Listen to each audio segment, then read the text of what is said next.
कभी ऑनलाइन कुछ लिखने से पहले एक पल को रुके हैं, ये सोचकर कि लोग क्या कहेंगे, या कभी ये चिंता हुई है कि कोई झूठी अफवाह किसी की साख को, किसी की इज्जत को बर्बाद कर सकती है? तो आज हम बात करने वाले हैं मानहानि के बारे में।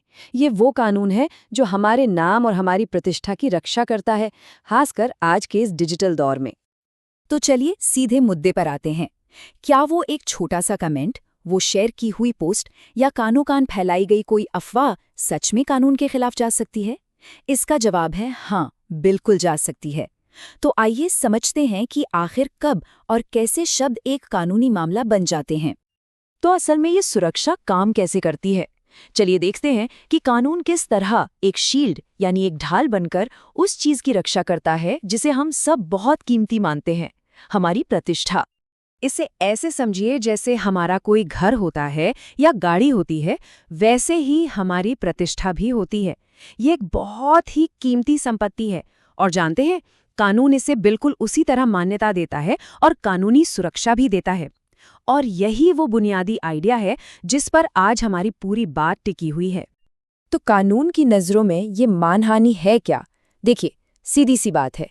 मानहानि एक ऐसा झूठा बयान है जिसे किसी और को बताया जाए और जिससे किसी व्यक्ति की प्रतिष्ठा को नुकसान पहुंचे। चलिए इसे थोड़ा और आसान बनाते हैं और इसके हिस्सों को एक-एक करके समझते हैं। किसी भी बात को मानहानि साबित करने के लिए ये 3 शर्तें पूरी होनी ही चाहिए। पहली बात, वो बयान झूठा होना चाहिए। सच बोलना हमेशा सबसे बड़ा बचाव होता है। दूसरी चीज़, उसे प्रकाशित किया जाना चाहिए, जिसका मतलब सिर्फ ये है कि वो बात कहने वाले और सुनने वाले के अलावा कम से कम एक और इंसान तक पहुंची हो।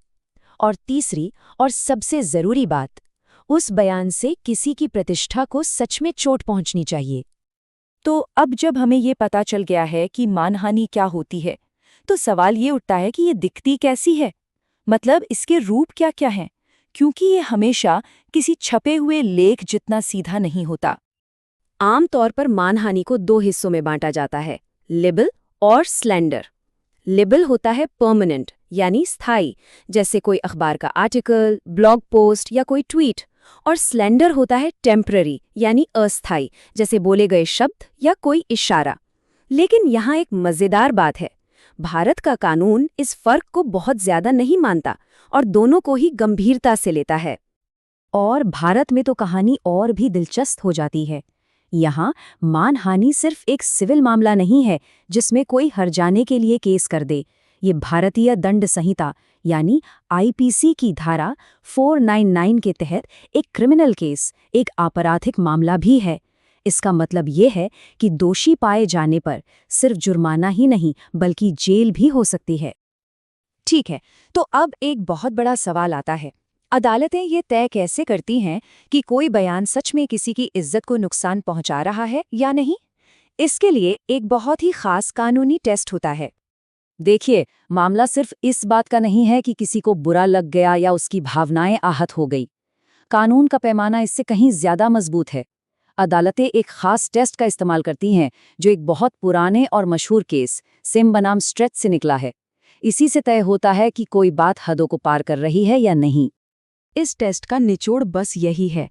असल में अदालत ये पूछती है, क्या इस बयान की वजह से समाज के सही सोच वाले सदस्य उस इंसान के बारे में अपनी राय कम कर देंगे, उसे नीचा समझने लगेंगे? ये एक बहुत पावरफुल आइडिया है क्योंकि ये किसी एक व्यक्ति की राय पर नहीं बल्कि एक निष्पक्ष सामाजिक स्टैंडर्ड पर आधारित है।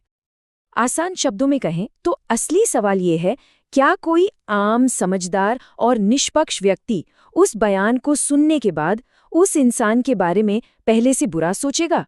अगर जवाब हाँ है तो बस मामला मानहानि का बन सकता है। चलिए अब आखिर में थोड़ा जूम आउट करते हैं और बड़ी तस्वीर देखते हैं। इस कानून का असली मकसद क्या है? ये सिर्फ सजा देने के लिए नहीं है, बल्कि ये एक बहुत ही नाजुक संतुलन बनाने के बारे में है। अक्सर लोगों को लगता है कि मानहानि के कानून बोलने की आज़ादी को दबाने के लिए हैं, लेकिन सच तो यह है कि उनका असली मकसद कहीं ज्यादा गहरा है। वो असल में समाज में एक बहुत जरूरी संतुलन बनाने की कोशिश करते हैं। इसे एक तराजू की तरह सोचिए। एक पलड़े पर है बोलने की आज़ादी का मौलिक अधिकार, जो किसी भी लोकतंत्र के लिए बहुत ज़रूरी है, और दूसरे पलड़े पर है हर व्यक्ति का अपनी गरिमा और प्रतिष्ठा बचाने का अधिकार। मानहानि का कानून ठीक इसी तराजू के बीच में खड़ा है, इन दो शक्तिशाली और कभी-कभी आपस में टकराने वाले अधिकारों को बैलेंस करने के लिए। तो इसका मकसद ये है कि लोग बिना डरे सही और निष्पक्ष आलोचना कर सकें, लेकिन किसी को भी किसी का चरित्र हनन यानी कैरेक्टर असैसिनेशन करने की इजाज़त न मिले। ये कानून एक जिम्मेदार तरीके से अपनी बात कहने को बढ़ावा देता है। और ये सब हमें आज के दौर के एक बहुत ही ज़रूरी सवाल पर लाकर छोड़ता है। आज की इस डिजिटल दुनिया में, जहाँ कोई भी राय पूरी दुनिया में फैल जाती है और सही गलत जानकारी वायरल हो जाती है, ये समाज का सही सोच वाला सदस्य आखिर है कौन? हम इस स्टैंडर्ड को कैसे तय करें जब समाज खुद इतना बटा हुआ है? यही वो चुनौती है जिसका सामना आज हमारी अदालतें कर रही हैं, और इसका जवाब शायद इतना आसान नहीं है।